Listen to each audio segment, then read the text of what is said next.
Good evening. President Biden today approved a major disaster declaration for Texas. That makes emergency federal aid available to those in the Lone Star State impacted by those severe storms and the record cold that pummeled the South this week.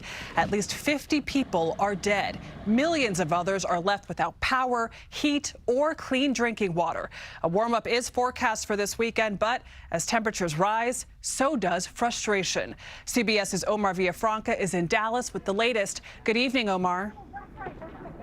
Good evening. Volunteers with Black Cross and Feed the People are sorting produce behind me here for a food drive. And in the last 2 days, this group has served 2,000 people. And what's happening here is a scene that's playing out all across the state of Texas as millions of people are without food and clean drinking water.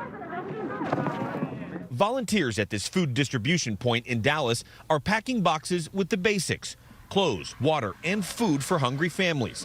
In Fort Worth, hundreds of cars started lining up for meal kits hours before they were handed out.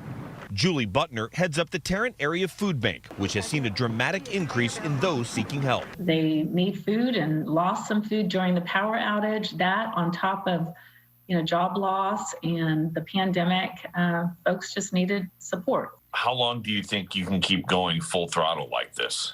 We will continue to do it until it's not needed. There were also lines for water. Over 14 million Texans, half the state's population, are currently without safe drinking water after the storm knocked out electricity to water plants across the state.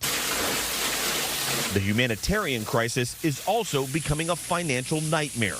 The frigid temperatures burst thousands of pipes. Plumbers have been working overtime, but there aren't enough hours, and in some places, plumbing parts to go around. You fix one and another one comes. You fix the other one. It's a never-ending story.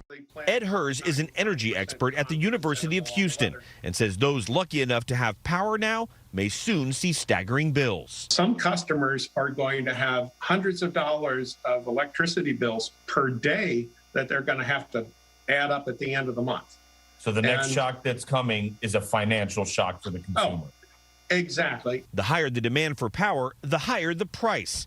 In Houston, Megan O'Neill has seen her bill skyrocket to more than $1,000 per day. It's like, okay, do I feed my family or do I run the heat? Which one do I do? Texas Governor Greg Abbott just held an emergency meeting with other state leaders to discuss the coming surge in all of those electric bills. He said Republicans and Democrats met together, but no plan was announced. Adriana?